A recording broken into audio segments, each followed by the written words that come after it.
SNHell, a look back at Saturday Night Live with your hosts, Matt and Keith. Brought to you by Lion's Den Audio Theater. Like and subscribe to Lion's Den Audio Theater for more Lion's Den goodness. And here are your hosts, Keith and Matt. Hello everyone, welcome to SNHell. My name is Keith. With me as always is my old buddy Matt. Hello, Matt. Hello. How are things tonight, Matt? Not too bad, thanks. How are you? Doing well. We've got a few of our third chairs here tonight. We've got Ron with us tonight. How you doing? Good to see you. Doing well, buddy. And Chili? Don't you hello chili me. Joining us tonight, Rebecca. Hello, Rebecca. Hello, fellas. I guess I'm the token female tonight. Glad to be here. And what a toke. Just going back in the history of SNL, in the original episodes, we had Albert Brooks, famed comedian, filmmaker, would come in. For the first handful of episodes, he did these short movies. Matt, he was getting paid $1,000 a minute and took advantage of that, perhaps with a 13-minute heart surgery film. I mean, I don't remember them too fondly by any means, but there's some of Gary Weis movies, films that I don't remember super fondly either. So you win some, you lose some, you know? For sure. We were actually quite delighted when Albert finished and Gary Weis came in. And maybe as we go through this, we'll talk about sort of why we were so excited at the beginning, and then it sort of faded out. But tonight we're going through almost all of Gary Weis's offerings from the first 3 seasons of SNL. One that I missed is actually, there's one where he's following some men who are painting graves in the New Orleans cemetery. That one I just forgot because it aired during the Mardi Gras special. And I don't think that would have made the top of anyone's list. So when we get, what we're going to do is we're going to go through these pretty much chronologically, how they first aired. When we get to the end, we'll pick our favorite. So everyone's going to name their top 5 if they can, and we'll then total it up, very similar to how we did on our best sketch of season 1 episode. Make sense to everyone? Sounds good. Yeah. All right. First off, I just wanted to ask the panel thoughts of short movies being part of Saturday Night lore. Albert Brooks was there, Gary Weis. Now in our timeline, we are seeing Tom Schiller start to emerge. And of course, later, like the Lonely Island guys with their digital shorts and such. What do you think of these things that aren't music and aren't sketches appear on the show throughout? They've gotten better over the years. You know, different people have different opinions on which era of Saturday Night Live is the best. I think people tend to look back pretty nostalgically, but it's probably one of the rare things I will say that despite as I'm getting older, I find I'm enjoying the newer versions of this type of segment more than I did the ones even back when I was younger. I would say it's interesting. They kind of, as they go on in this list you compiled, just become sketches again. Yeah. But the ones that are like actual artsy short films, they're hit and miss. Yeah, they're definitely hit and miss, but I do find it adds an interesting element to the show. It does make it feel like not just a sketch comedy thing. Sometimes they're a little hard to get through, but it still does bring something to it to make it feel like it's a little more, I don't know, maybe variety show-ish or an interesting art experiment at the very least. Yeah. So before we jump in, just one quick bit. This was Gary Weis. It was experimental film. He tries a whole bunch of things. It really seems like he throws everything against the wall, sees what sticks. And it's certainly a different time when a lot of things like music videos were still, some novelty to that, So I'm interested to see, as we go through this, what everybody's thoughts are on the individual pieces. The other thing I will say is that we all watched, an hour and a half of Gary Weis films back to back. That's not how they were intended to be consumed, but it's how we did consume them on this particular occasion. Some of them are very much slice of life type videos. Yep. And much like slices of pie, you only want to have 1 or 2 in a row. Good point. Yeah. So let's go right in. Homeward Bound. This is one of the more famous ones. It's the first one that we saw and noted it as a Gary Weis film. It's people meeting loved ones at the airport. Now, it's very sentimental, very sappy, very maudlin, and I've even said saccharine. There were two different ways of watching this. There is the way it was intended and the way I'm sure people watched it, where it's this loving movie of these wonderful people getting together for the first time in a long time, and all the things about missing loved ones and all that stuff. And then there's the way we watched it. And Matt, can you you said it a lot better than I did. What's the problem with showing the Homeward Bound video on Christmas and then again on Valentine's Day? I mean, if you're alone, it makes you want to kill yourself. Pretty much. So where's everyone thinking with Homeward Bound? Did it touch you in the sweet way, or did it make you kind of want to vomit? Matt just said this is actually one of the very few Gary Weis films that did not make me want to kill myself. It's, it's saccharine, it's sweet. It is what it's supposed to be, but it doesn't overstay its welcome. And I'm sure maybe at the time it might have been a novel idea. So I don't mind this one as much. I think this one would probably play just as well today as it did, almost 50 years ago. I don't understand what they hope to accomplish with this. Like, who is this for? I think it was long. Why is it so long? I know the show is struggling with its identity in the early years, but this is a United Airlines commercial without the logo. You can't help but be happy when you see other people happy. But as a short film, or given as an example of short films, the camera work is horrible. The audio is terrible. It looks like somebody just picked up their video camera when they're 15 and shot a bunch of stuff at the airport. Yep. And I think that's exactly what it was. It does have like a home video quality to it, but for me that lends to the sincerity. I don't know. It is definitely like sweet, but there's also something really genuine and pleasant about it that got my sappy buttons pressed. Yeah, guys, I think you're all a bunch of wusses. No, I'm joking. It was a little too gaggy, especially for the show that it's on. No, it's not. I don't think it's the place for it. Maybe belongs on the Hallmark Channel or something, but definitely not something I think for Saturday Night Live. Sure. Okay, so we're more split on that than I thought we'd be, actually. I think, Matt, you and I, in the original viewing, it was D as well. We were all like, what the hell? But it was shorter and probably more enjoyable in a way than the Albert Brooks stuff we had seen up to that point. The next one is one Matt really enjoyed. It's at the time, it's a bunch of lounge singers intercut singing the Johnny Mathis song Misty. Definitely strange material. Matt loved the aesthetic. I'm going to throw it right to you, Matt. Talk about this a little bit, and then I'd love to hear what everyone else has to say. I still like it. I did find the editing a bit more jarring this time when I watched it, and I would listen to any of these old bastards singularly sing Misty. What a good song. Play Misty for me. It does seem like a bit of a film experiment gone wild, but I still liked it. I still thought it was charming, and good for them. Good for those old bastards.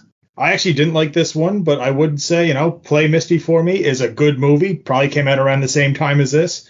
Watch that instead. This looked like it was filmed in a cave. So out of context, you can't really enjoy the music per se. Weird that way, but it's artsy. Yeah, it's definitely artsy. It's definitely, I didn't really enjoy it, mostly because the different tempos of each singer, things like that, it just didn't seem to flow as well as I think it could have, had it been maybe something that they tried today and cut together a bit today, with our, better technology and whatnot. But for the time, it probably was, really good.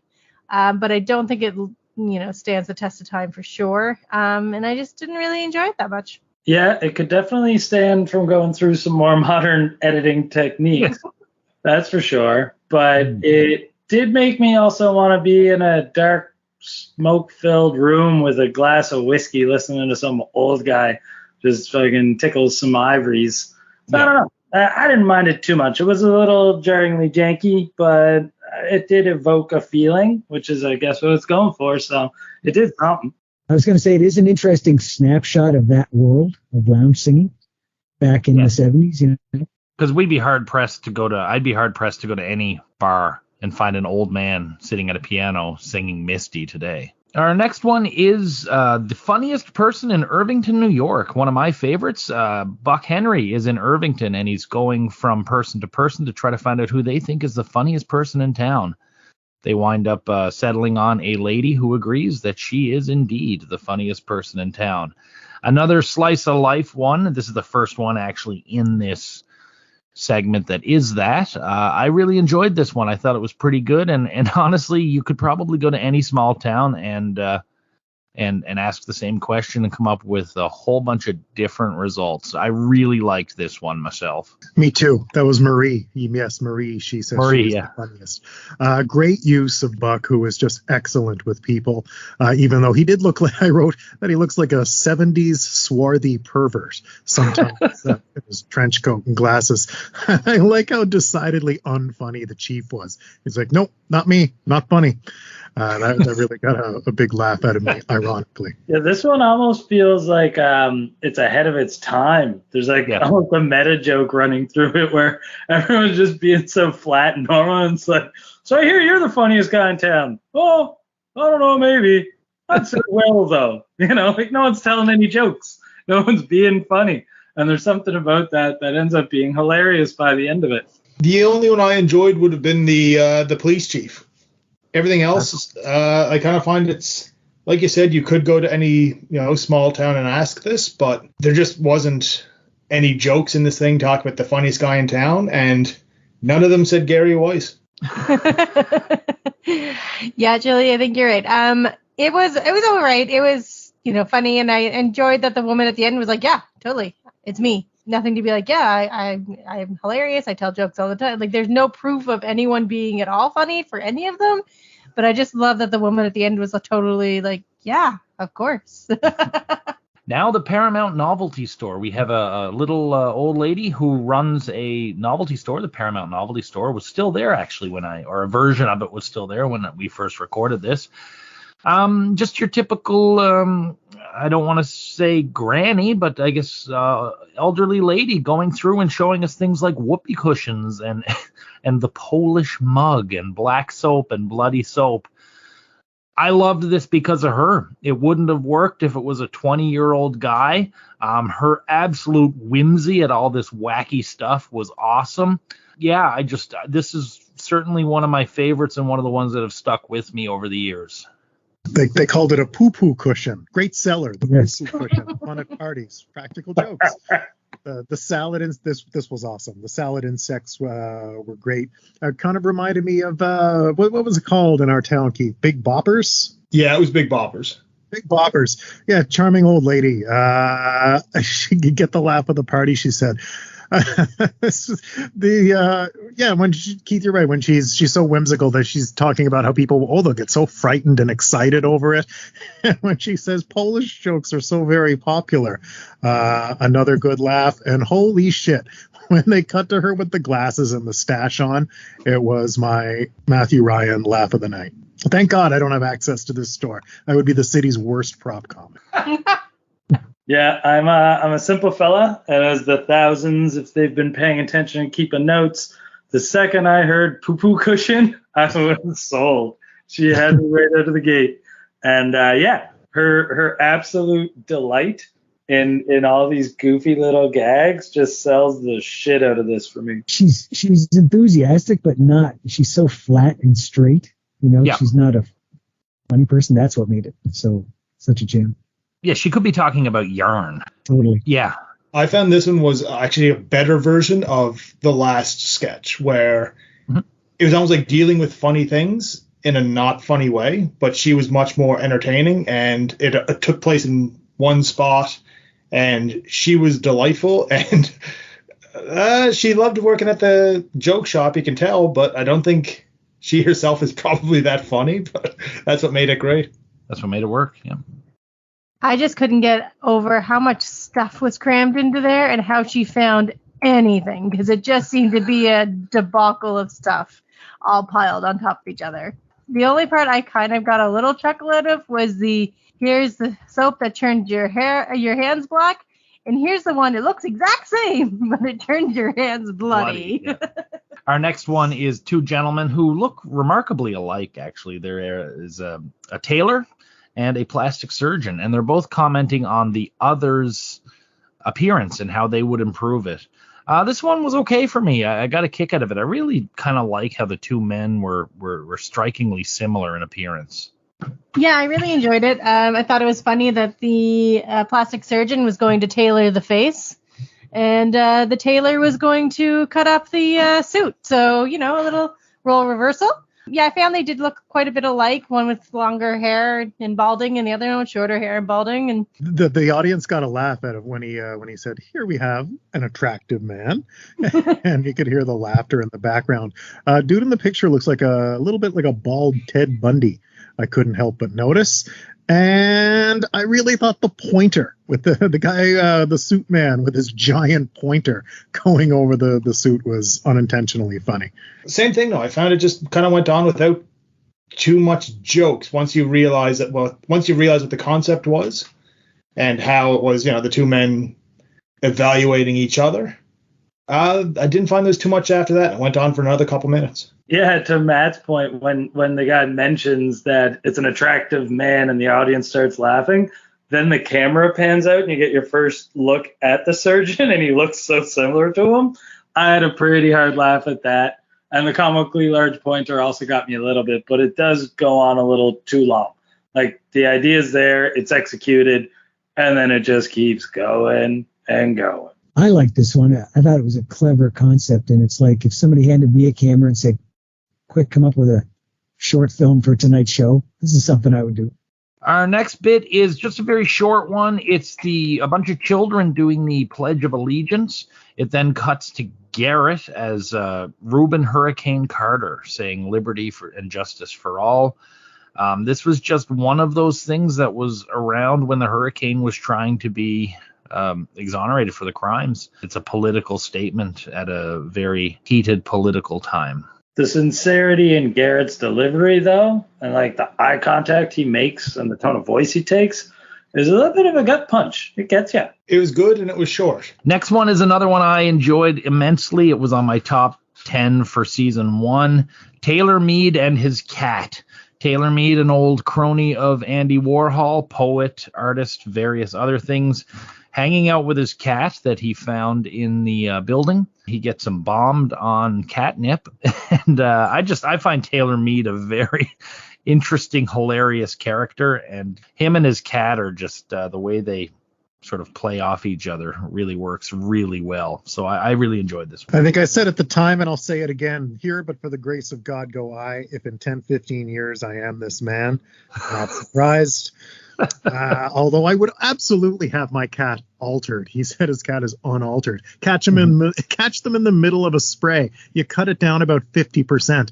This man's apartment stinks. There's no doubt about it. It definitely stinks. Yeah, it was still funny. Yeah, I mean, he seemed like a delightful guy, but at the end of the day, it was just 5 minutes of a guy talking about his cat. So I can't really say too much about it. I mean, he seemed nice. The cat seemed nice. To be fair, he talked about the cat for around 3 minutes, and he talked to the cat for about 2. The inverse to that is Bill Wegman and Man Ray. It's Bill Wegman, photographer, with his famous dog Man Ray, who's doing all these little tricks.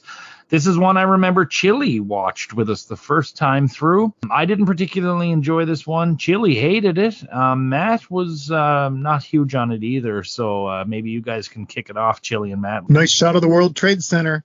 Can't see that anymore. Fucking pointless dog tricks. Take your dog outside, sir. Yeah, this is pure dog shit. I think this is the first one of his that I've seen, and it's a guy doing tricks with his dog, and then for some reason at the very end it's a shot of the World Trade Center. Like, what is this doing on television?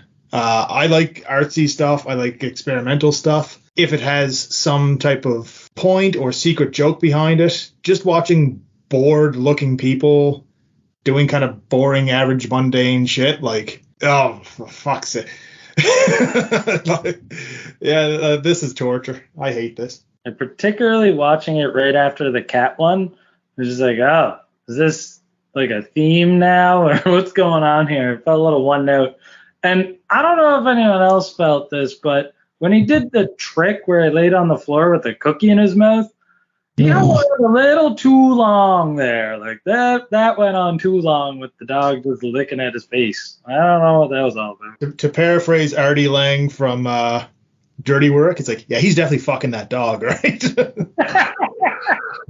Chili has referred to this as the sketch where the guy makes out with his dog. We now go to cats and dogs. It's a bunch of people with their pets, sort of finishing the triumvirate here. We have Jackie Curtis, Constance Abernathy, Elaine Kaufman, Dan Greenberg, and some B-roll from Taylor Mead and Bill Wegman.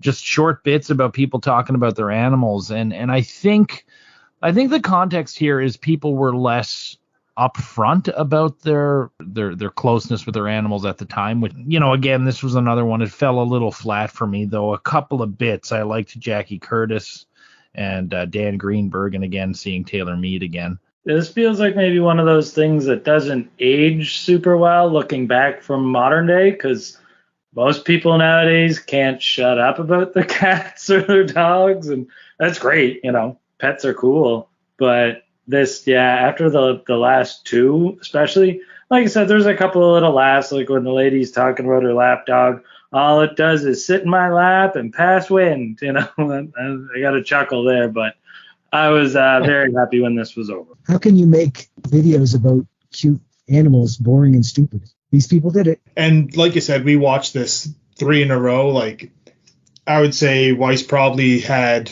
an idea of, like, I'm going to go film people with their pets.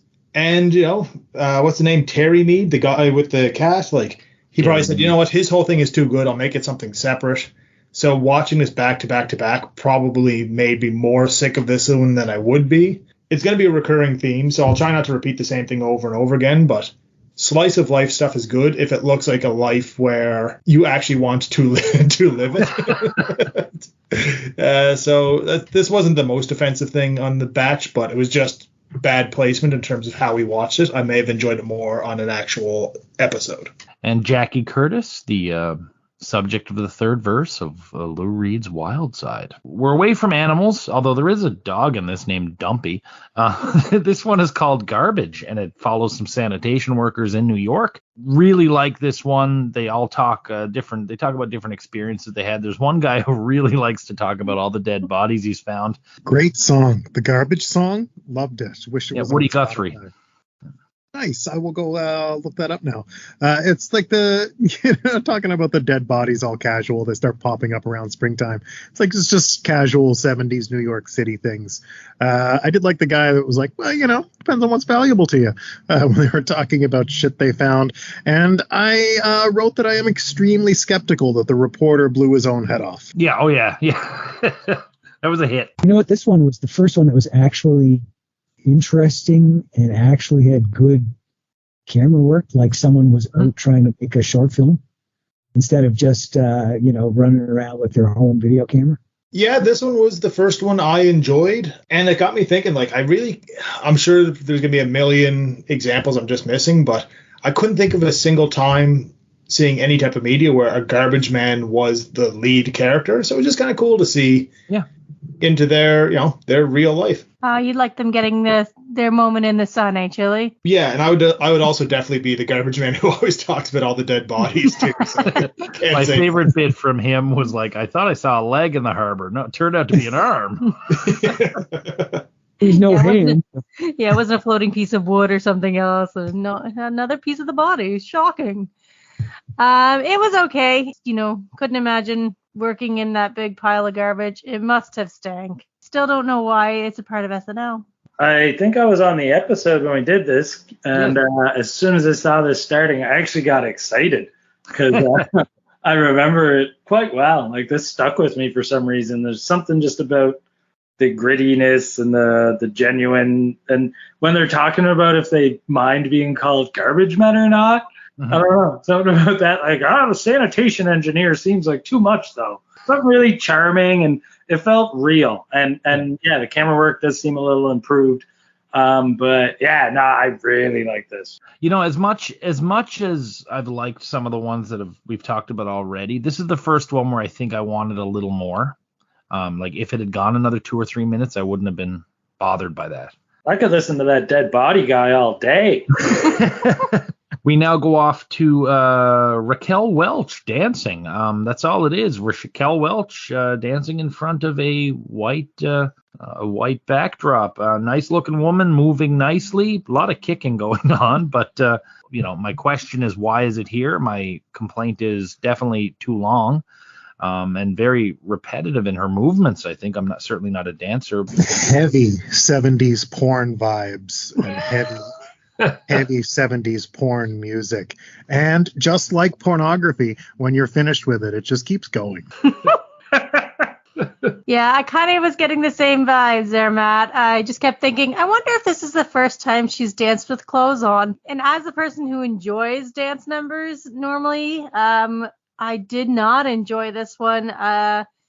It could have been the editing, where they just kept repeating some of her movements over and over again. It was not a good dance. I didn't enjoy it. Artistically, as a dancer, it just didn't do it for me. I did write that at least it had some creative photography. Yes. But, Raquel Welch, that's great. But yeah.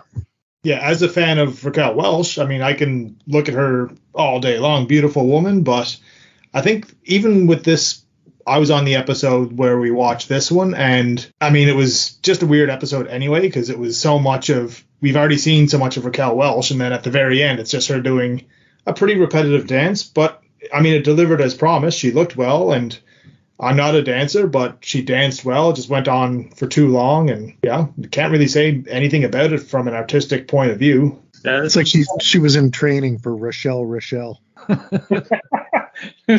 Making her way from Milan to Minsk, eh? Yeah, erotic journey from Milan to Minsk. Yeah. No, this feels like the end of the night of a kind of sloppy party, and like the hot girl starts dancing and everyone perks up, and then it goes on for too long and everyone moves on. Everyone falls asleep. Yeah. Next one is New York's My Home. It's a Ray Charles song, and it's intercut with clips and sounds of sports fans in New York. Didn't do much for me. I understood what he was going for, I think, in this, because New York does have some pretty amazing sports fans. Sad that the great song was interrupted by the weird editing of people screaming at sports games. But yeah, this is terrible. Like, I'd move out of New York if I lived in New York after seeing this. I get it, especially in the beginning. Like, SNL was very much, live from New York. They liked promoting the fact that they were, in New York. But for these videos here, it's very much a case like, if you're not from New York, people don't give a shit about New York, and it gets tedious. Not everybody cares about New York. So on a national television show, I don't know, I find stuff like this is branch out, do something else. Well, New York is the star of the show, much like they used to say about Law and Order. Yeah. And Sex in the City, New York is always the fifth girl.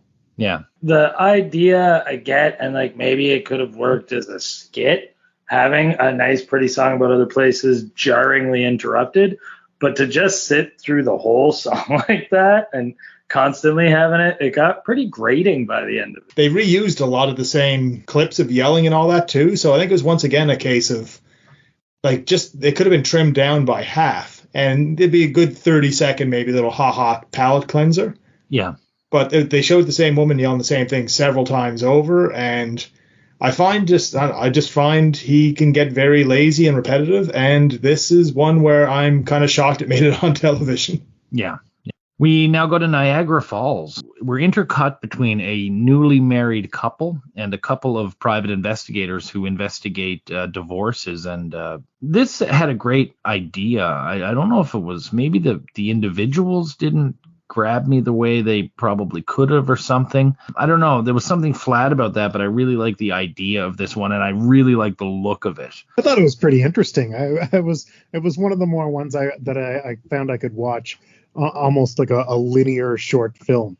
It felt like there was development and, dare I say, intrigue as I continued to watch it. And I actually found everybody quite interesting. I was into it. This may be one of the rare ones where it's kind of opposite. Like, in terms of what I normally think about his work is that I did like the concept, so I give him credit for that one. Like, he had a good concept, but maybe not the best execution. I found the investigators pretty good, but the couple were bland as bathwater, and for newlyweds, they just didn't, maybe especially the man, they just didn't give off a newlywed vibe. He looked like a guy who was on his way to his deathbed, as opposed to just getting married on his honeymoon. I agree with that, Chili. It was, I wrote that it was bizarre. Like, not really sure what was going on with it. At least it had a concept, but were they trying to say that this is what was in store for the married couple, the newly married couple? I don't know. It was just kind of a little bizarre. There was definitely something about the newlywed husband's demeanor that made me think someday these private detectives or the police are going to be looking for him for reasons, which kind of added to the back and forth. There was definitely something here. It felt a little weirdly put together, but yeah, I definitely wanted to hear all of the private eyes stories, and cutting back to this newlywed couple that was just, something was a little off or awkward about them. It really worked for me. Yeah, there's like almost foreboding over their joy because, well, these guys talk about all these failed weird marriage situations. That husband definitely has a room in the house that the wife is not allowed to go in under any circumstances. Yeah. Yeah, I kind of wanted to do a search and be like, whatever happened to the wife? And it had some really weird, creepy vibes to it. But I enjoyed the stories from the private eyes. I probably would have just liked to seen something with just them, just telling weird, random stories. I tried looking for any information about these people, didn't find it. So I hope they're still out there and celebrating, I guess it'd be 48 years of wedded bliss, I hope. I was just going to say, hopefully she didn't end up becoming a story for one of those New York garbage men. Oh, my God. This is the one Matt always cites as his favorite. It's Buck Henry shopping for toilet seats. This one's pretty damn good. Matt, I'm going to turn this one over to you. Why is this one of your favorites? Because, first of all, aside from the fact that I have already mentioned, Buck is so good with people. It's such a conversational tone, but he knows exactly what he's doing. He's so cunning, and he's quick on his feet, and he's just great with the people. Why was this my favorite? It was just so strange, and I know what you're thinking. They're all strange, but they're not all strange done well. You take the host of the show and now you're cooking. Now I still feel like I'm watching the show. And it's not like, holy fuck, did I roll over on the remote? There's some old bastard singing Misty. So I see Buck Henry. I still feel like I'm watching Saturday Night. They're toilet seats. It's just funny anyway. And the earnestness with which it's presented, like, oh my God, like, how do you consider comfort when shopping for a toilet seat? Well, I don't know. Is it the morning or the evening? What kind of an answer is that? You're going to use the same seat. And Buck as well. So good with people. He's like, now, wait a minute. Do you have two or do you swap them out? And the lady who didn't want to keep her money by her ass. And I thought the whole thing was super duper charming. I thought it was quite cheeky. I also enjoyed it, guys. I thought it was funny. I still can't believe that there were that wide a variety of toilet seat covers. It was quite the array. I found myself looking in the background being like, if I was in the 70s, which one would I have picked? Yeah. But no, he was really good with the people. They also seemed to be enjoying themselves, especially that lady that had her nice quick-witted response. I think she was a little proud of herself, which was great, which is lovely. But no, I did enjoy this one. It's really charming how Buck isn't trying to be funny or put too much on here. And he's just asking earnest questions and letting the people shine as themselves in this slightly odd, uncommon setting. Yeah, even though Buck himself in this was not being like bombastic or anything, it just shows a big difference when you have an actual real presenter on there, like an actual performer talking to the people, as opposed to just, no offense to like just some of the other people who've appeared in some of these, like they seem bored to be doing it, which makes me bored to watch it. This was on paper a very boring film, but having Buck Henry on there made it better because it felt like there was a performative aspect to it that made it more fun. Next one, I think Chili was with us for this one. I could be wrong. Uncle Charlie's School for the Performing Arts. Longtime performance instructor, taught song, dance, and acting. He did legitimately have some high-profile students, Elliot Gould being the one who appears in the show. This old guy would sit there and get kids to perform. Bear in mind, it's 1976 or whatever. He would get kids to perform Al Jolson and Eddie Cantor and Carmen Miranda. And these kids were doing these awesome impressions for kids of these old crooners from days gone by. I really enjoyed this. I was a theater kid who learned theater in a unique way from how most of my peers did. It was very much an older couple getting me to try things, and this brings back some fond memories for me. Now, they weren't sitting there pointing at me going, "Give me some Al Jolson," but I enjoyed this one. I really, really did. And yeah, I wish there were more schools like this, but there are probably reasons why there's not. So yeah, as a theater involved adult who wasn't a theater kid, this was giving me a little bit of PTSD for what happens at the cast parties and everyone starts getting too drunk and just doing shit. And it's like, can we just talk? Like, we just did performances all week. Can we hang out? And everyone's like, "Hello, my baby. Hello, my darling." It's like, "Hey, settle down. Settle down." So, I don't know. I wasn't the biggest fan of this, but, kids doing funny, like actually talented song and dance stuff. I mean, that's all right. Just the way he kept stopping them and moving on to the next one, though. I mean, I know that's what his job is, but that was kind of meh. Yeah, I was on this one, this episode, and it's not the worst one. The old guy was fun, but I think I didn't even really get the joke until it was pointed out, like, how old-timey the song and dance bits were that he was getting the kids to do. Yeah. It was enjoyable. Also, as a drama kid, so it brought back a bit of Vietnam flashbacks. Certainly not the worst thing we're going to see. It was great just for the weirdness of the context of what, when it was, and he'd be considered creepy today, but not back then, And for my 2 cents, this is how you teach children to perform, not theater games and choo-cha-chas. Just right, exactly. Put that out there. Yeah, our next one is Yankee Doodle Dandy, and it's Gary Weis himself goes on the phone, and somebody's asking him how to sing Yankee Doodle. So he starts humming it, but it's intercut with clips of the cast doing physical comedy. Gilda walking into a wall. Dan Aykroyd gets a bottle smashed over his head, just a bunch of quick clips like that, and then they repeat it and do it again. I wasn't big on this one. I don't know why they repeated it, but the two folks that were on the show with Matt and the third chair, I think, liked it that night. So I actually warmed up to it a bit this time around. I feel like I liked it more this time than I did the first time, actually, because when Gilda walked into the wall, I cracked up. I definitely didn't last time. I think I just felt it was more of a sketch this time and less, Gary Weis film. Or maybe I was just desperately seeking comedic relief after all of these short films. I don't know, but I was really into it. Yeah, Gilda walking into the wall is definitely the highlight. There's no need to repeat the whole thing because I think there was maybe one actual new clip and it was just someone else getting hit in the head with a bottle.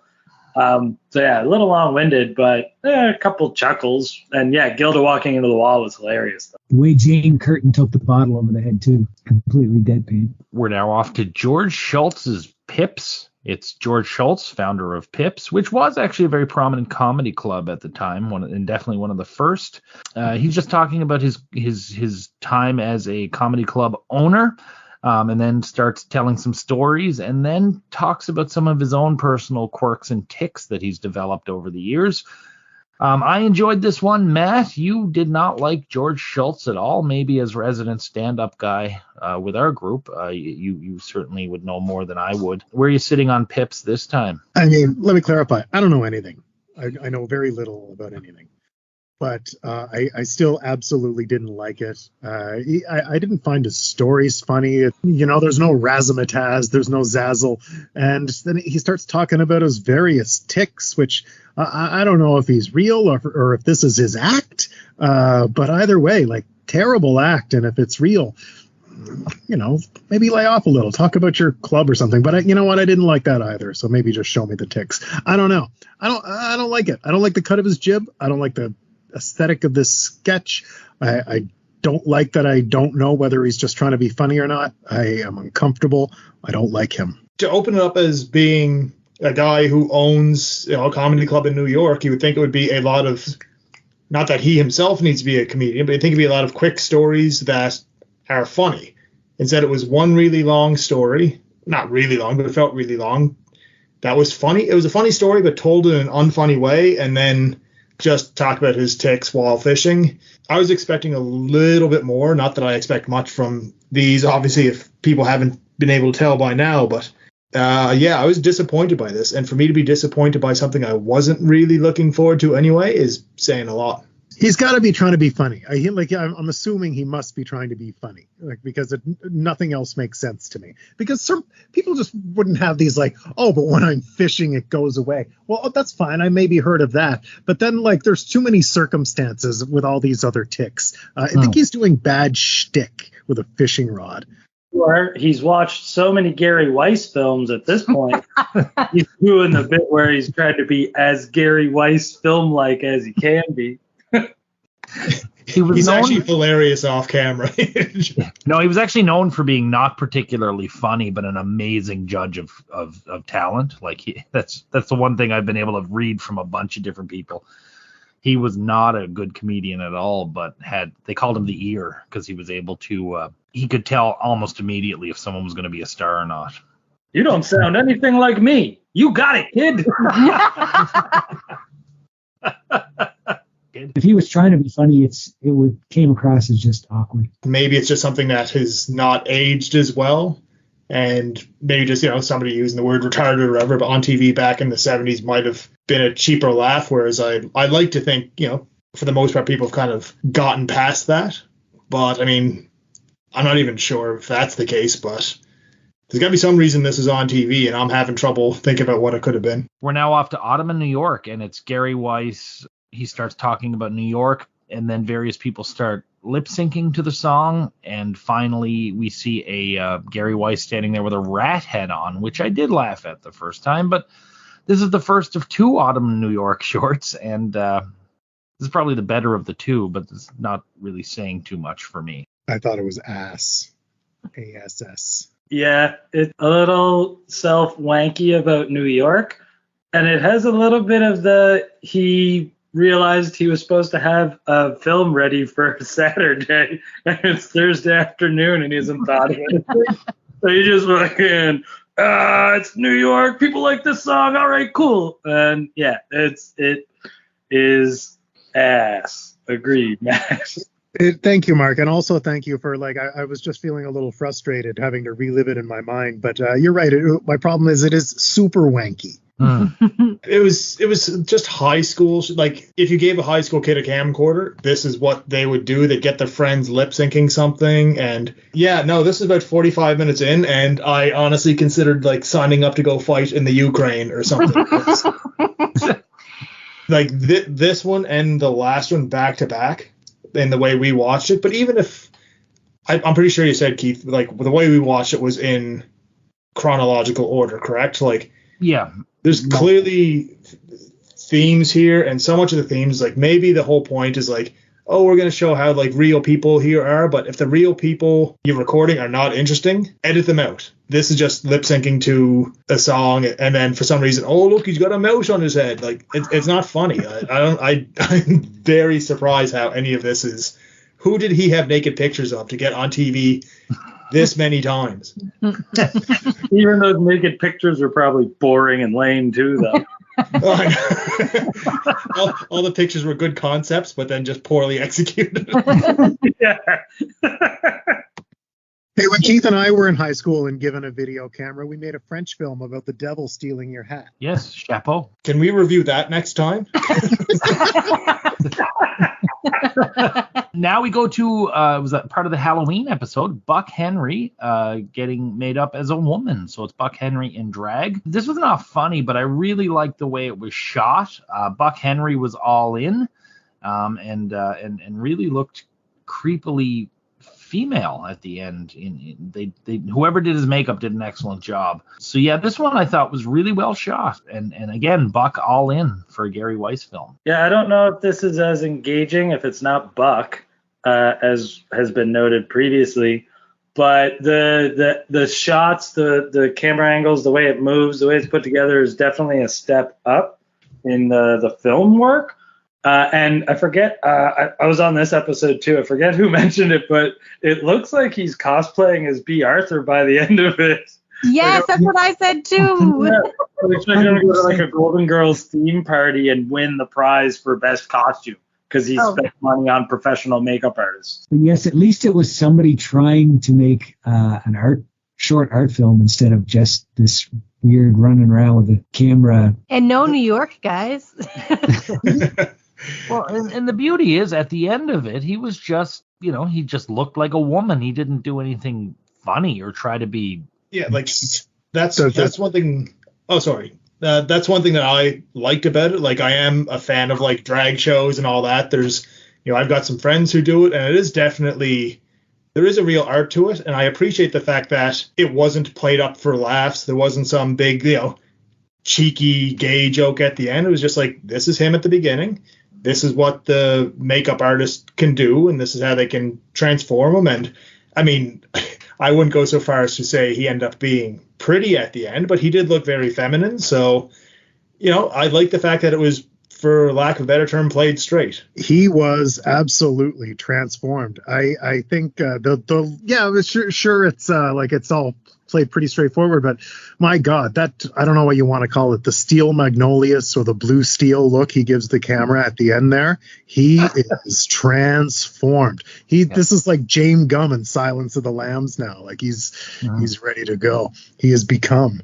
We're now off to Kids' Dreams, and it's a bunch of little kids in a daycare, I believe, and they're talking about the dreams they have. Some of these kids have some pretty vivid dreams. I don't know. I like kids. I got a kick out of them talking about their dreams, cute little kids and stuff. Definitely in the top half for me. Somebody should make a show, and it should be called like something like Kids Say the Darndest Things. Yeah, like if this is how I'm spending my Sunday afternoon, hanging out at a barbecue with my friends and their kids are telling me this stuff, that's cute as hell. I'm here for it.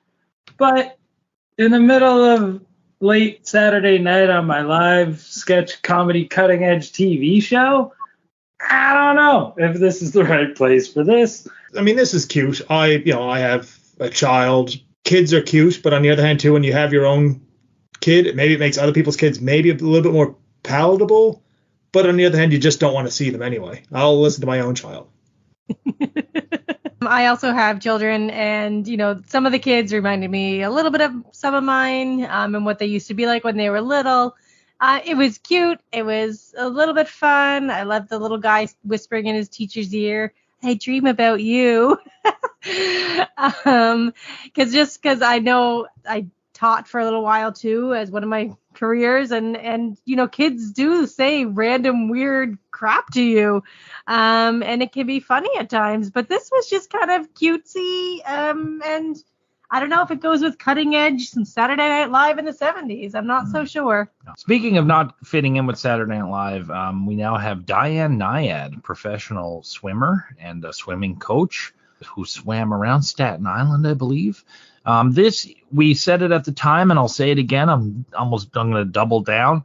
This was a 60 Minutes profile or something. There was no attempt at humor in this at all. I don't know if this was kind of Weis saying, this is what I can do other than what I do. Take a look. But this was not. It was well shot actually, but this was the one that I always think of. Why is this here? Yeah, I like this one. It was well done. It was interesting. It's actually somebody making a short film about an interesting subject. Does it belong on Saturday Night Live? No. That's true of most of these. So sure. Yeah, the style of it definitely feels very different. It feels like he's trying to do something else. And there's some cool shots and super interesting person, cool stories.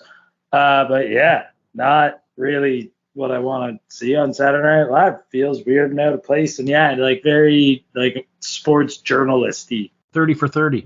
Yeah, definitely. Yes. Some of these I feel like he's trying to almost audition himself for other jobs in the future. So he's just like, this is like, okay, now I'm going to try sports. I can be a sports reporter. I can edit sports, reports and interesting stories about it. Just see what I can do. Yeah, but it was a good little story. I was interested about this, this great swimmer. She'd done quite a lot. That was really great accomplishments, and she apparently became a coach, and it sounds all good stuff. But again, why? It just seems weird in this context of a show. Yeah, interesting woman who obviously accomplished quite a bit. Is this humor? Am I just like missing out on the concept of humor, like as an abstract? Like, is that how bad it is that it's making Chili question comedy? At least some of the other ones I kind of realized, and I'm like Rebecca said, it's like he was auditioning for something else. Where the other ones I can kind of see like, oh, this is so obscure, it makes sense. But this is just like a straight up like sports commercial, advertising this woman. I don't know if he was trying to get a date or like what this was. Good for her. Think, she got some attention, but why? It's like even a lot of the ones that haven't been funny so far have been like quirky or slice of life, or they're looking at people in very specific circumstances that aren't like this is a celebrity. This is a profile shot of a celebrity athlete. It's very strange. I think one last thing too, and I'm certainly not disrespecting this woman who will do more in her life than I ever will hope to accomplish, but I do find it shocking just the difference of, male and female physiques from back then, like a prime, world-class athlete back then. But like, just the gym I go to, there's probably like 50 women who look in better shape. Do you know what I mean? And like, it's not like they're doing steroids or nothing. Just so funny how much different the look of an athlete back then is, even compared to like clean athletes nowadays. Yeah. There's just smoke on the bench during hockey games at this point in time. Yeah, I'm just wondering, was this a year for the Olympics? Was he trying to get a job on the Olympic reporting? No, it's still a few years out. Yeah. Now we go to some Bob Seger. It's working on the night moves. In Gary Weis's defense on this one, Garrett screws up the intro hardcore, and they just give up on him on the booth and cut to the movie. But this woman is an ex-girlfriend of Garrett's, and she's laying in bed, tearing up his picture and stripping down and looking at the camera. Chili, I know you were there with us for this one. We talked a bit like Skinamax and softcore pornography and whatnot. This is another one. This is maybe another audition piece for music videos or something. Nice looking woman. Good to see Garrett, getting the girl, I guess, or giving up the girl. What the hell? Yeah, for Cal Welch was his dip into the world of softcore erotica. This is his next big step forward. It's borderline, I don't know, kind of uncomfortable how long it goes on with no real premise. They never show her and Garrett actually together. There's shots of like Garrett on a blue fuzzy TV, like talking like he's talking to her, and then just her being mad and sexy for an entire length of a music video. And this got weird by the end of it. Like I felt like I needed a break from Gary Weis at the end of this one. Yeah. I thought that too. Like what was the deal there? Was Garrett busy the only day they could get her or something? He probably filmed this back in like 1973 or something. And she probably said, "What'd you ever do at that time you recorded me writhing around in the bed?" And he's like, "Oh, shit. No, it's going to be on SNL. It's going to be on SNL. I swear. And then he just like cropped Garrett into it. The fact that Gary screwed up the intro. He didn't know what Gary was talking about. It was actually the first time Garrett. You're next for something. It was actually the first time Garrett ever saw the footage. He's like, "What the hell? I don't remember filming this." This is a totally different piece if we don't have to sit through Night Moves. Yeah, and Night Moves is not the right choice. No, I mean, it wouldn't be an episode if I'm not shitting on the music, but I don't like Night Moves anyway. Yeah. That aside, try to put, recall it mentally if you can bear it, and just think about like Donna Summer playing over it instead. Yeah. One thing I like Night Moves, and I can totally admit that it's not the right song for this at all. One thing about Bob Seger, he is the master at putting lots of words into one rhythmic beat. He could really put a sentence in there.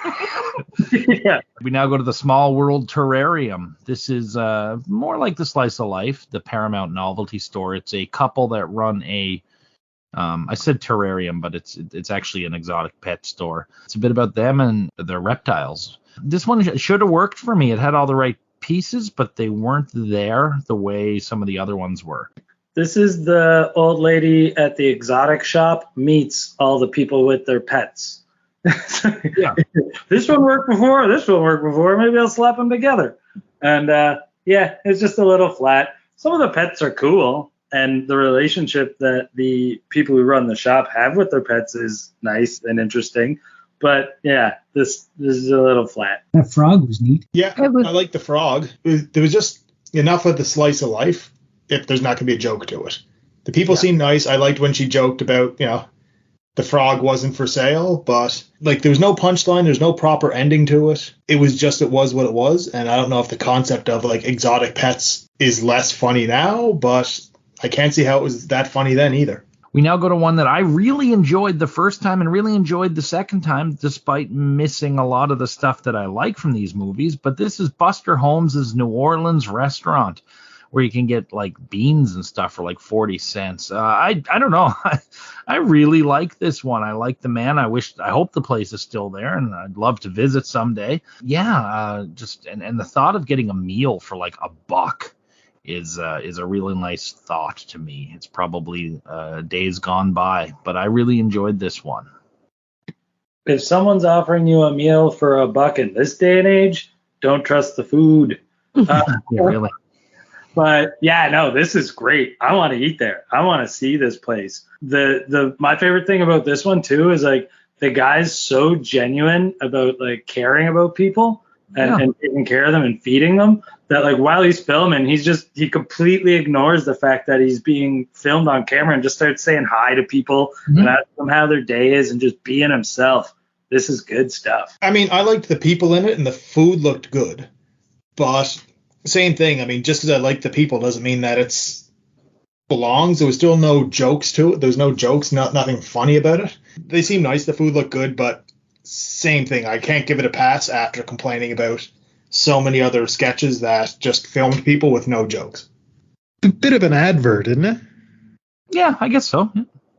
But if it's supposed to be just a short film about a slice of life, it worked as that. And this Buster Holmes, is that his name, Buster? Yep. He seems like such a genuine, nice guy that it was enjoyable to watch him. Our next one is just called Baton, and it's from the Raquel Welch dancing files. It's Sissy Spacek twirling a baton for a while. She's obviously skilled. I think it's David Bowie's Fame was playing over it. Same clip a bunch of times. I mean, baton twirling is definitely a skill, but not one that drags me in. Yeah, I like Sissy Spacek, but this did nothing for me. Big disagree on this one. It's like the Raquel Welch. That was like practice. I thought this one was fucking awesome. It's one of the best things I think we've watched tonight. First of all, yes, it is. It's David Bowie. It's John Lennon. They do Fame. Second, I hit puberty again in my 40s watching Sissy Spacek, this baton. I thought there was a totally different look to it. I couldn't believe she played Carrie while I was watching her, but there was more grace. My God, more grace. Of course there was more grace. I had more grace sitting on the couch than Raquel Welch wailing her ankles around at eye level. That was not graceful at all. But I thought this was something different. I thought this was super cool. It was such an effective use of the music. Like, she's gonna fucking, you spin that. You go be a star. You go be a star, sissy. Oh, I loved it. Yeah, she's thoroughly enchanting in this. And like the eyes she's making at the camera too. Like she knows you're watching. And I also found where it kept going into slow motion, I could actually sort of like make out how the fingers were working around the baton to make it twirl. And that, I don't know, I found that really engaging. Like, you see people twirl batons and you just see a bunch of spinny, movie, flippy shit going on. And it's like, that's cool. I probably can't do that without hitting myself in the head. But where it was slowed down into slow motion, with Fame in the background too, You could see like the way it was rolling from finger to finger and some of the moves she was doing. Yeah, tons of grace. I kind of enjoyed this more than I expected. Okay. This is definitely better filmed. I think I watched this one. I think I was on the Sissy Spacek one as well. And yeah, I mean, both beautiful women, but I found this was actually showing off a talent. And it was a better song. So I definitely enjoyed this one more. All right, and I'm going to have a confession here that I've been quiet for the last little bit because I nodded off sometime after the frog and woke up in the middle of the batons. What I did catch of her baton twirling was okay, but again, I woke up in the middle of it. I think one of the yells of fame woke me up. That's not saying anything about Gary Weis. That's talking about us. Like, did that frog just yell fame? Pretty much. Our next bit, Broderick Crawford goes home. It's Broderick Crawford roaming around his old haunts, talking about what things were like when he was there. Broderick Crawford to this day has legions of fans, and every one of them have disliked our video and called me and Matt shitheads for not adoring his work. But I actually, all jokes aside, I actually really enjoy this one. I do like when older folks go back to their old neighborhood and talk about what things used to be like. And he's obviously a man of the people. They adore him there. So I did like this. Yeah, this would be up your alley. You're such an old man. I did not enjoy it.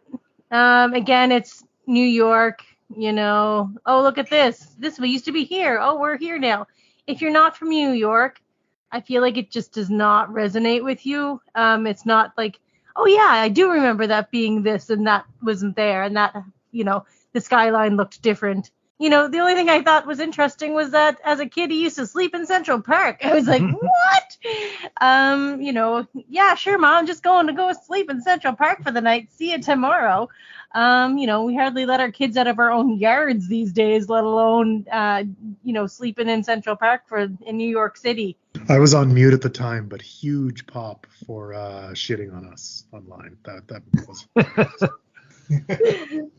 No, this feels like I went to help my buddy do something for his grandpa, and then my buddy had to go take a phone call. And I'm just here alone with my friend's grandfather, but he's charming. So I'm okay with it. I don't know. I feel like I'm visiting someone else's grandpa that I don't know, but he's a charming old fellow with some stories to tell. And my God, do the people in the street love this man. Yeah. So I don't know. It was all right. And every one of them have also disliked our video. I found it endearing. I'm kind of at that stage of my life, too, the remember when stage of life. So I really, I felt what that man was feeling. Yeah. No, I'm with you, Ron. Yeah, you know, I'm doubling down. Broderick Crawford can suck my millennial balls. No, this is the best. Funny part. I never said anything bad about Broderick Crawford the whole episode. Did Matt take a giant dump on him? I didn't get a chance to listen to this one. Well, we just didn't like him in the episode. He wasn't a good host. But anyway. I mean, the best part about the people complaining, like, oh, these people, you know, these hosts are assholes. They don't appreciate, you know, the older generation. It's like, yeah, that's why, like, people are doing a podcast about a fucking show that's almost 50 years old. It's because we don't respect the older generation of actors. And I have referred people. I said, listen to Matt and I talk about Desi Arnaz, who I believe is older than Broderick Crawford was. So.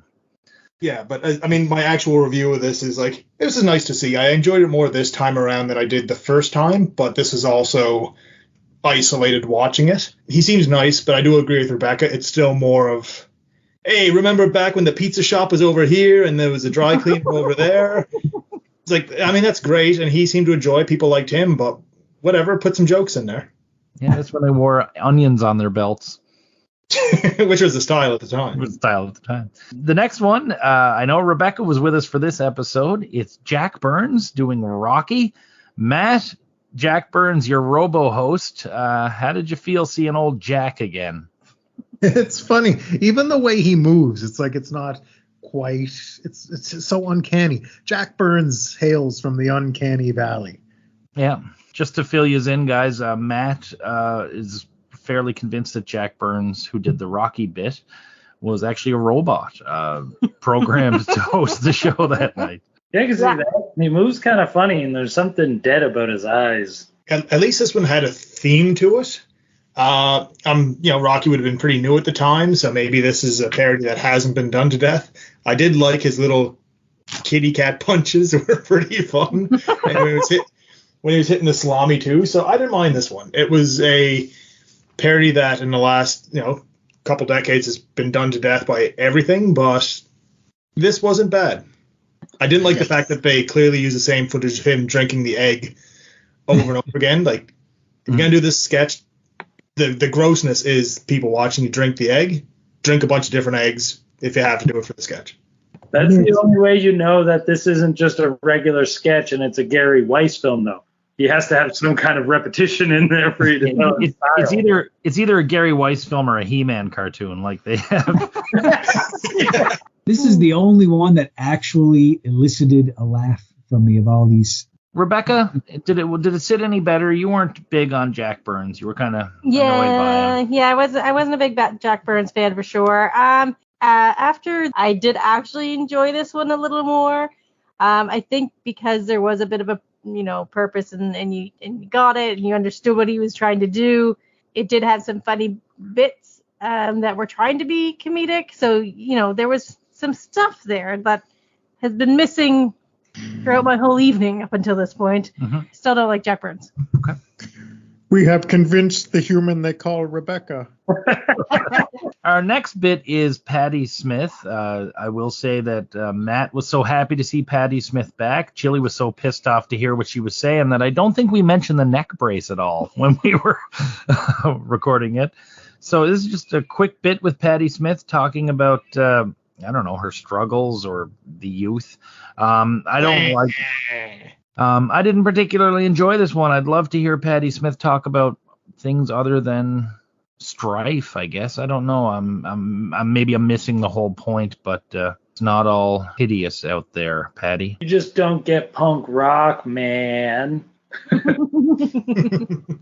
Yeah, no, the more I hear and read about Patti Smith, she's obviously a very innovative artist and all that, but yeah, the more I hear and read about just extremely pretentious, and I get that being super pretentious is a big part of being, punk. If you just seem like, if you're not fun, then pretentiousness is wasted on you, right? So like this is, oh no, this poor musician is, the plights of Jesus, I don't know. This is the worst thing that I've seen out of all the Gary Weis films.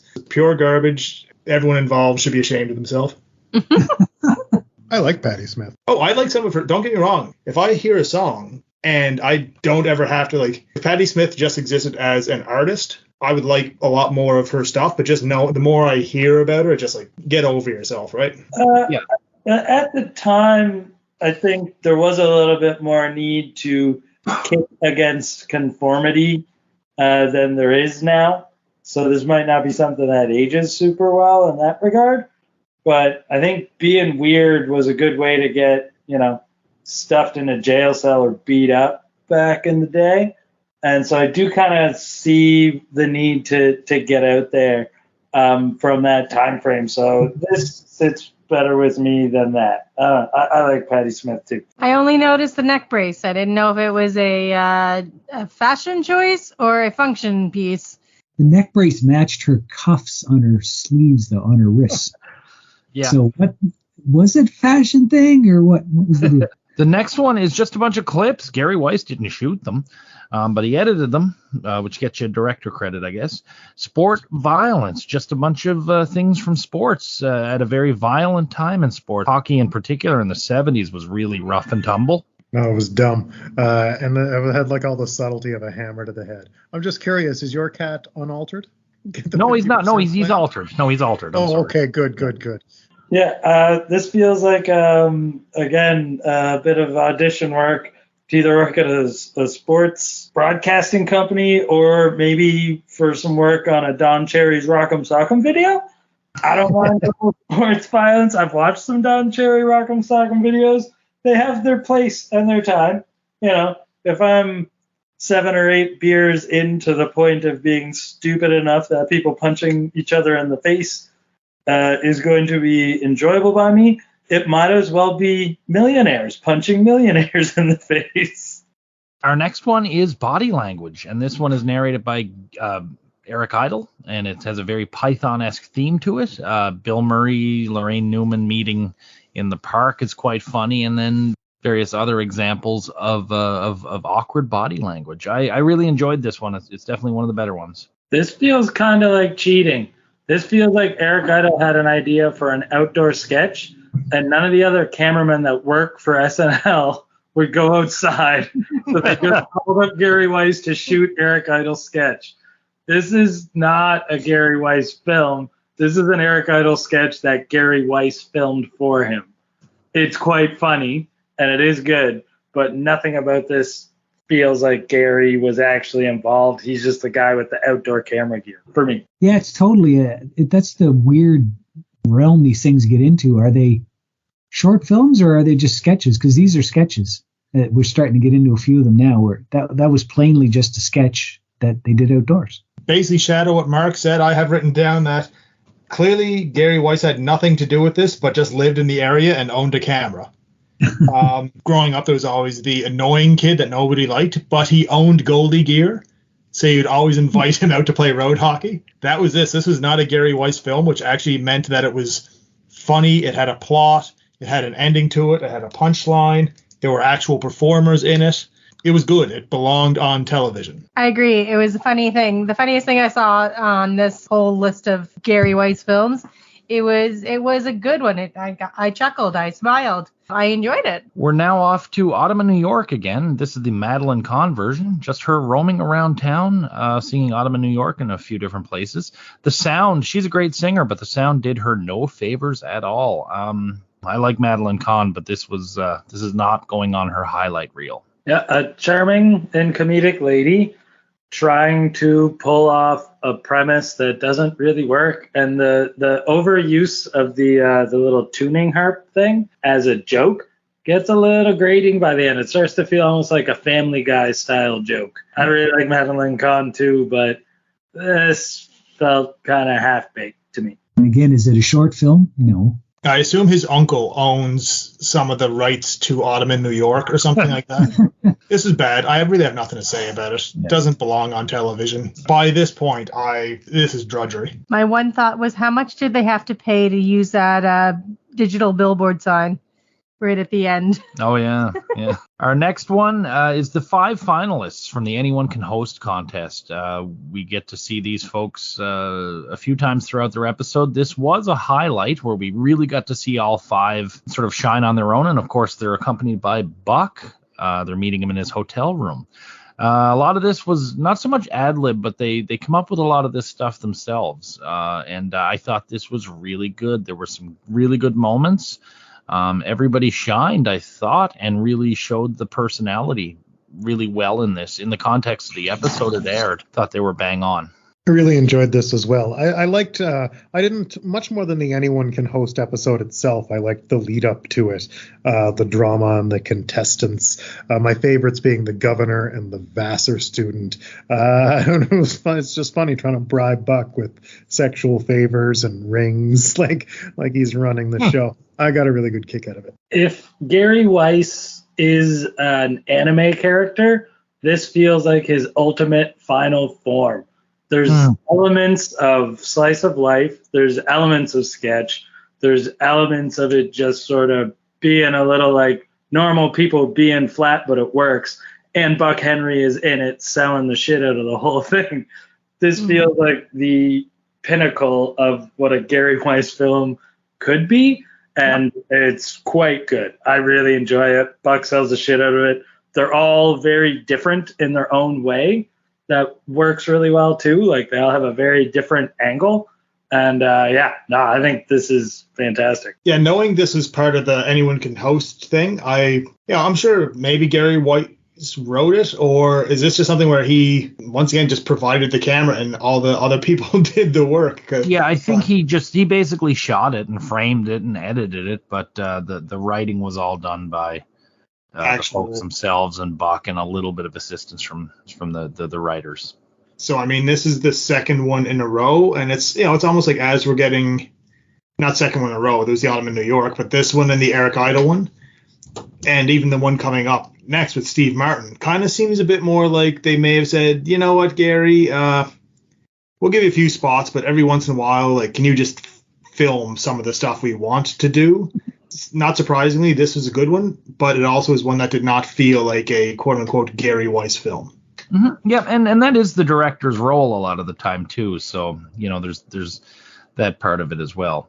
Okay, so now we go to Steve Martin, Homes of the Stars. Steve Martin goes to a lady, buys a star map where you can see where all the celebrities live around Hollywood. And he travels around to the different houses, visiting his quote-unquote close personal friends, many of them who actually are his friends, who don't come out to see him. He does get to see one of Sonny Bono's caretakers, who he introduces as Sonny and gets a big laugh, and a German Shepherd who he identifies as Rin Tin Tin. I didn't particularly enjoy this the first time I saw it. I liked it this time. My favorite part, though, is Steve Martin yelling at Ray Kroc's home, "Hey, Kroc, Kroc." I just got a kick out of that. But yeah, so this one, not bad, certainly not towards the bottom of the barrel, but not as good as I think Steve Martin could be with a map of the stars. The joke with Rin Tin Tin being the only one to come out to say hi, that got a pretty good laugh out of me. Outside of that, we're just kind of banking on Steve Martin being charismatic, and, you know, that's fine. There's not a whole lot else going on in here, though. It's kind of flat. And Steve Martin is great, and so he carries it. Cute little premise. Wasn't, you know, anything stellar. Certainly wasn't the best on this list, but I liked it. Maybe I'm a little bit evil in some ways, but one of the points I liked about this one was when he goes up to the lady and he gets knocked down a little peg because she's like, "Oh, I don't remember who you are, but I know I should know you."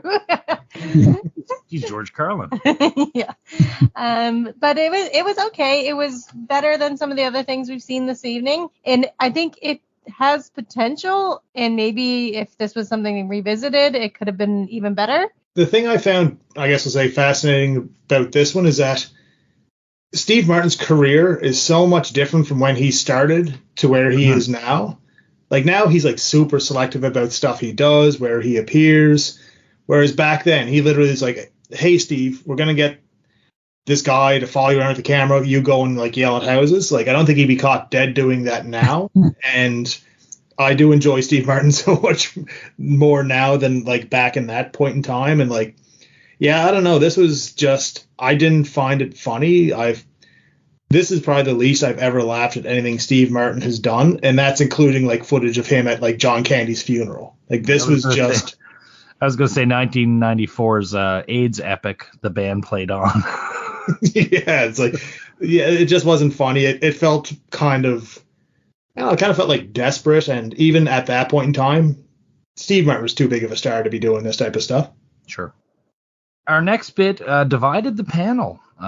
Two loved it, one hated it. It's The Voice, and Lorraine Newman is going about her regular day, and she starts hearing a sort of high-pitched horror movie voice that's commenting on what's happening in her life.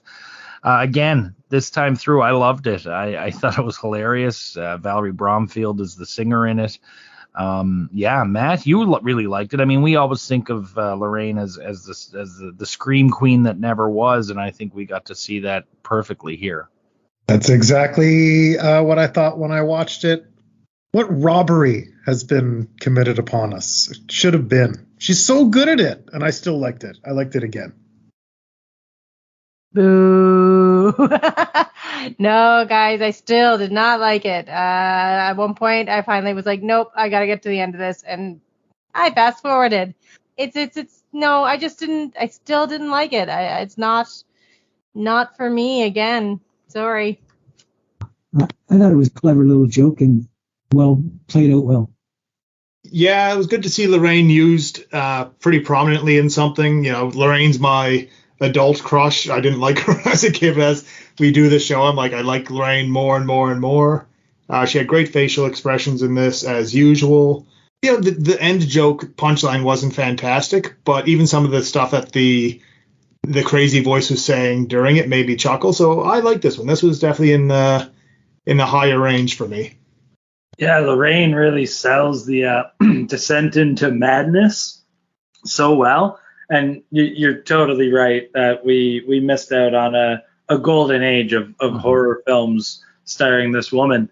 When I first wasn't really catching on to what the words were in the music, and when I first clicked in, it's something about the not having the laundry ticket when she's at the laundromat is when I first sort of clued in, and I had a good laugh at that. It might have been almost a little too effective, the crazy, grating, obnoxious music, but I was really happy when it was over for that, but I also did enjoy this and thought it was a pretty decent little joke. We now go to Cold as Ice, and it's a woman repeatedly killing Stacy Keach to the song Cold as Ice. This is another one from the I want to do music videos files, I think. It didn't work for me, and we've only seen this one fairly recently. I know some people love this video. This is one that some people absolutely adore, and I just don't get it. There's a brief moment that's kind of comedic when Stacy Keach is flailing around with the scissors dead center in his back. But outside of that, not a whole lot here for me. It is just a music video and kind of a bizarre one. Great tune. I love that song. Yeah, this is the worst of all the let's record a pretty woman doing stuff sketches, and maybe the song's okay, but it's not as good as, say Fame, or not even as good as Night Moves, in my opinions. But yeah, I don't know. This one just didn't do it at all for me. And now we have kind of, I guess, best way to put it is a dance mashup. It's Tchaikovsky's Swan Lake. Tony Basil, friend to the show at the beginning, gets Adolfo Shabadoo Quinones to get some guys together, and they're going to do some hip-hop dancing, some early hip-hop dancing to Swan Lake, as 4 ballerinas also do it, and there's intercutting between the two groups, but also the two groups go on to actually dance together. I really enjoyed this one. This is, again, not particular. Well, it actually was kind of funny seeing the two bits together. But like Shabadoo says at the beginning, if there's music, we can dance to it. So, I enjoyed this one. Yeah, I thought it was a clever idea. I mean, and I don't think it was supposed to be funny. It was just clever. It was interesting. This is my favorite. Don't say that. Sorry, spoiler. I really enjoyed this one. Ahead of its time in the sense of ballet and hip hop being mixed together. I think it's great. They're both groups are excellent dancers. In the 90s, they had all those movies of, Save the Last Dance, Step It Up, all that stuff. But this was great. It was 70s hip hop, which was so funky and cool and like big. And then the ballet with its precision and its like cleanliness, I guess, of movement. Whereas the hip hop was more like funky, fluid, and big. I really enjoyed it. I think the dancers enjoyed it, so that made me enjoy it more. This is a lot of fun, and I tell anybody, like, if all you know Tony Basil for is like Mickey, which is a great, it is a great song. Like, look her up. She's done so much cool stuff, like mainly as a choreographer, and like I've recently really gotten into the Talking Heads. And like she did the Once in a Lifetime video where, David Byrne's just doing this weird, like, it's so hard to even describe the way he's dancing. It's hardly even dancing. And she was one of the choreographers on that with him. One of the things I looked up on this was that I think it was like a dance magazine actually cited this sketch as being like a pretty influential pioneering moment of actually merging ballet with like hip hop, which not that those two things necessarily go together all the time, but it's pretty cool that this sketch is referenced as it is, and it was this is a lot of fun to watch. Or correct me if I'm wrong though, like the dancing's incredible, it's a cool piece and all that, but there's like almost no camera work, right? Like, isn't it just a stationary camera for the majority of it? I think so. Yeah. That's what makes it a good Gary Weis film. He has nothing to do with it. He just sets the gear up, turns it on, turns it off, and like, did he even edit it? Like, what does he have to do with this piece that makes it good? It's confusing. This is a Gary Weis film. It's an excellent piece of dancing and entertainment and all that, but there's not a lot of film work in it. If Tony hadn't called him to say, hey, I got an idea, do you want to do this together? Like, maybe she just had no other way of getting this idea of hers seen by as many people as possible, and he just said, yeah, sure, I'll put my name on this, why not? I'll turn the camera on. And that's the end of Gary Weis. So at this point in time, Gary Weis is sort of he's heading to Hollywood. He will go on to direct some music videos that we're familiar with. You Can Call Me Al video, for example, with Chevy Chase and Paul Simon. George Harrison's I Got My Mind Set on You video. Walk Like an Egyptian. He does go on to do quite a bit. He seems to be out of the public eye and really looks like he's living on a beach and just like, I don't know if he's into boat building or surfing, but really kind of has this like really cool looking life now. And you can see his stuff online, or he's got a website up. Just seems to be living the happy life. So maybe he got out at the right time, or I don't know. Overall thoughts on Gary Weis, gang. I know we've been very negative about a lot of it, but considering the time, the place, and what he was doing, any love for Gary Weis in this room tonight? There's definitely some love. I liked a lot of it. Like when I was sitting here, because I've been chopping down my top 5 on our way out the door here, and man, I've been staring at my notepad with these 7 of them, and like shit. I had a tough time. So there's some of them I really like a lot. He's obviously a talented person and knows what he's doing, and it's not his fault. Like, hey, if I make some fucking shitty ass movie and they're like, hey, we're gonna put it on our big network TV show, I'd be like, yeah, all right, let's do that. Go ahead. I don't care that it's the wrong fit for your show. Put my shit on your show. Because I'm getting a payday. I'm getting exposure. They're saying my name. I'm getting seen. Now I can go do shitty music videos, and those are 2 shitty music videos. You Can Call Me Al and I Got My Mind Set on You. They stink, but whatever. He probably drove a dump truck full of money up to his house by that time. This is Lauren's fault. Yes, it is, yeah. Sometimes we, rag on the music for being a little too safe or bland or boring and all that sort of stuff. At least they tried to get weird. Getting experimental and trying different things doesn't always work, but I can at least appreciate it. And when it did work, it worked quite well. Like Matt was saying, and I had about 7 or 8 that I had to actually sift through to pick a top 5. Yep. When it doesn't work, woof. When it doesn't work, it's a lot of the time it's fit for the show. Does this fit? And that is absolutely Lauren's job to say no, like the Diane Nyad swimming lady. That is not a fit for the show. And that's not Gary's fault necessarily, because it's good at what it was supposed to be. Chili, you've been his biggest critic throughout. Any softening, or are you doubling down? I'm just going to say this. I do not enjoy what I've seen of Gary Weis' stuff on SNL. But I do appreciate the fact that he was doing stuff that was different. I don't think it was good, but I think that anytime something that's different is run through a proper filter, it could be good. If there wasn't somebody trying this at the same time he was doing it, we wouldn't have so much really cool stuff that came afterwards. I enjoyed the body language sketch. I enjoyed the thing with Buck Henry and the people auditioning. Like, there is stuff here that I enjoyed, and each time, like, I know I kind of said this shitting on him, but when he was working with other people, it was enjoyable, right? How much of it was his contribution for the others, we probably will never know.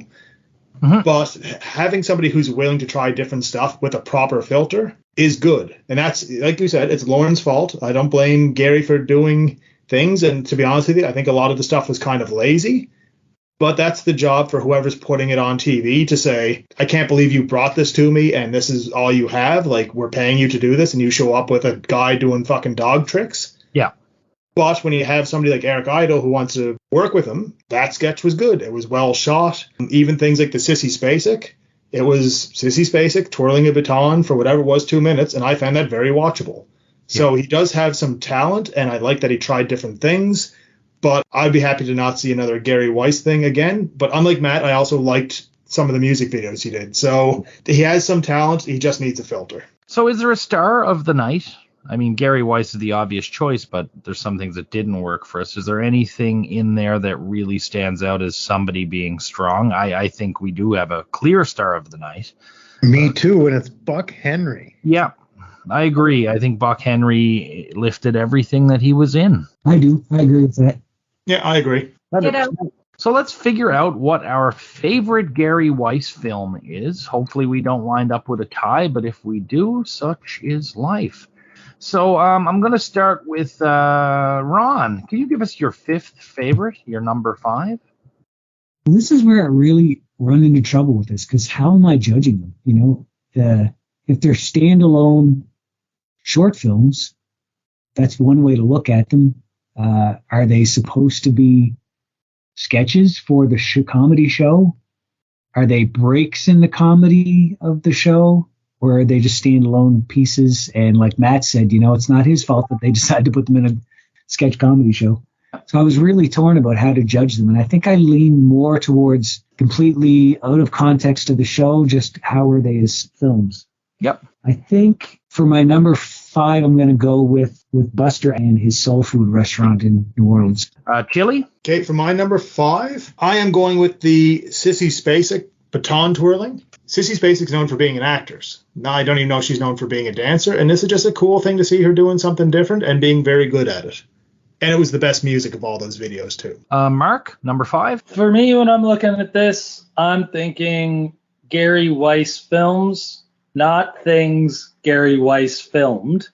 So I'm going with Buster Holmes as well. The soul food.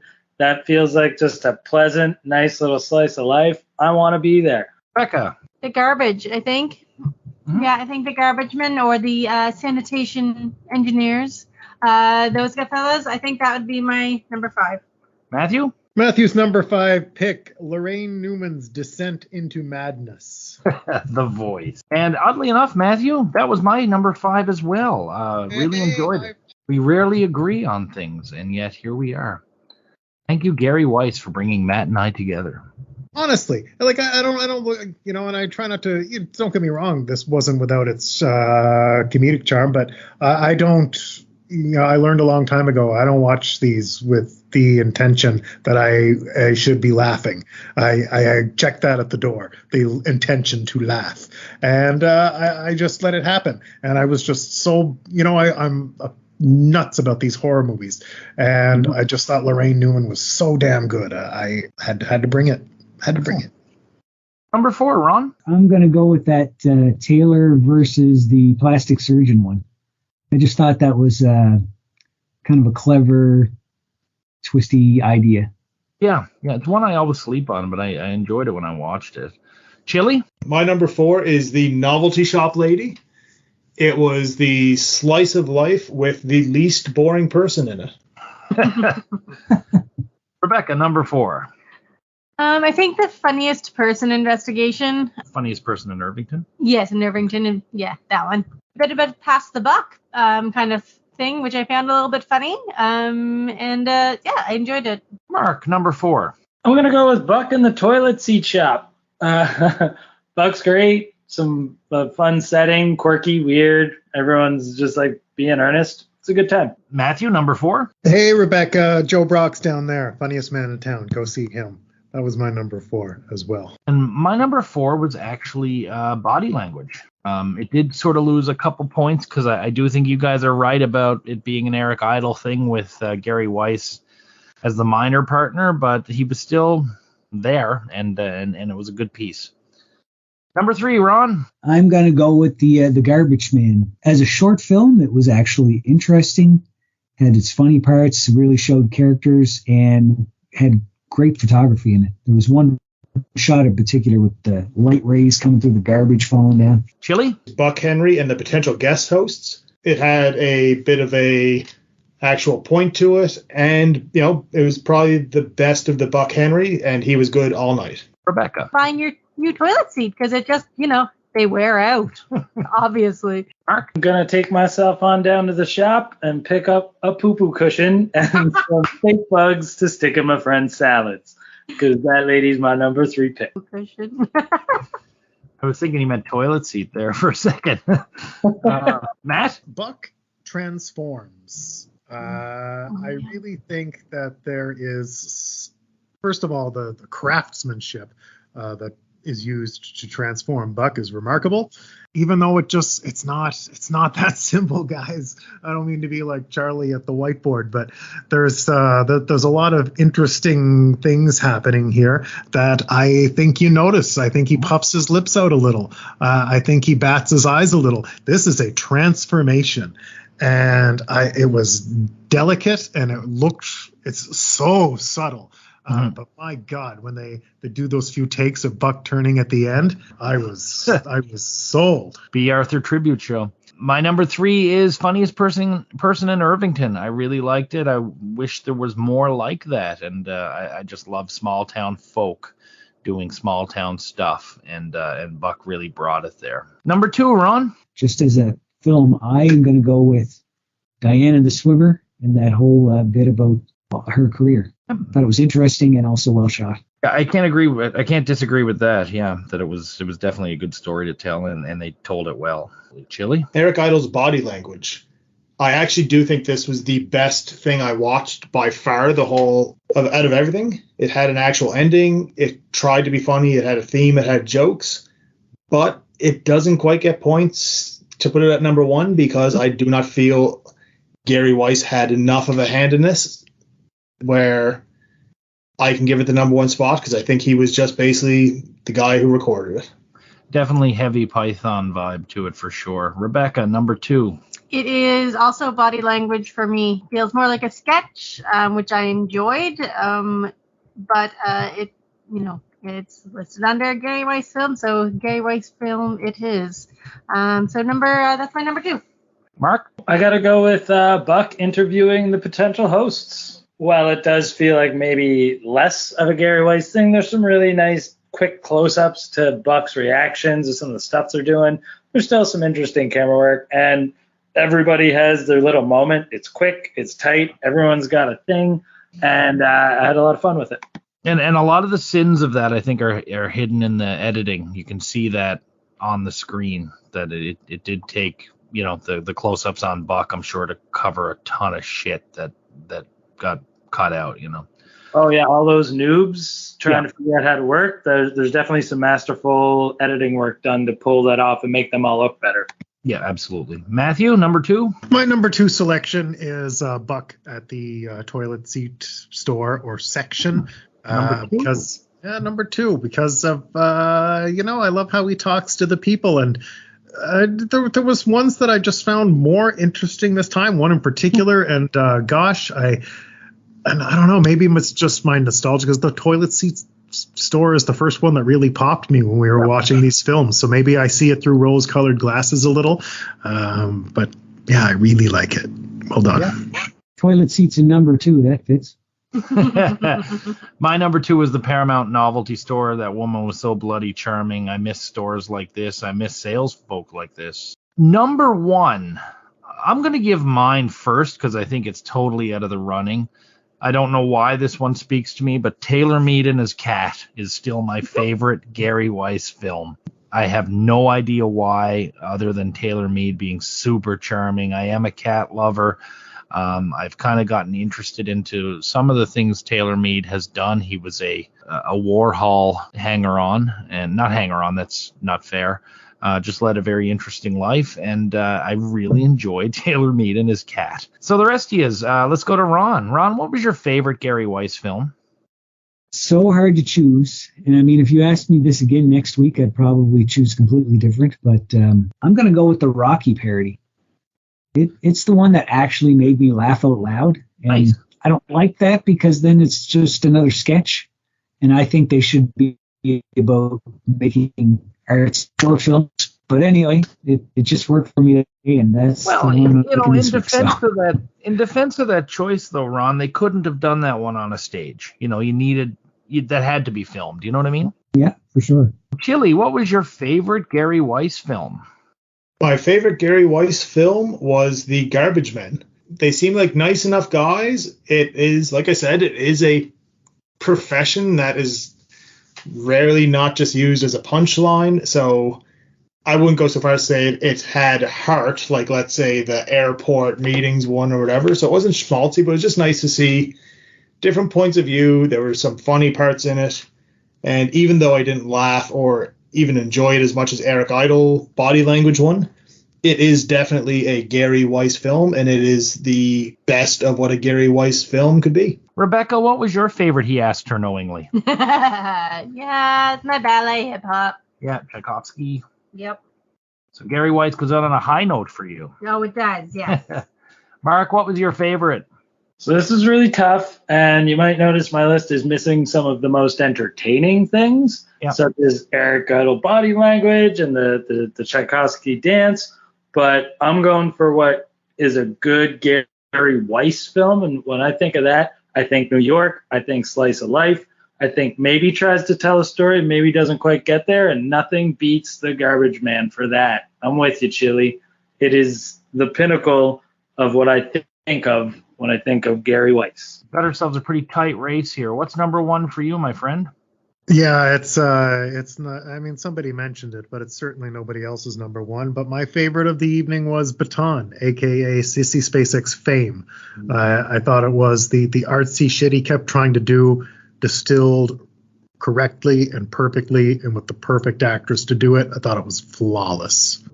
So we have a tie for third.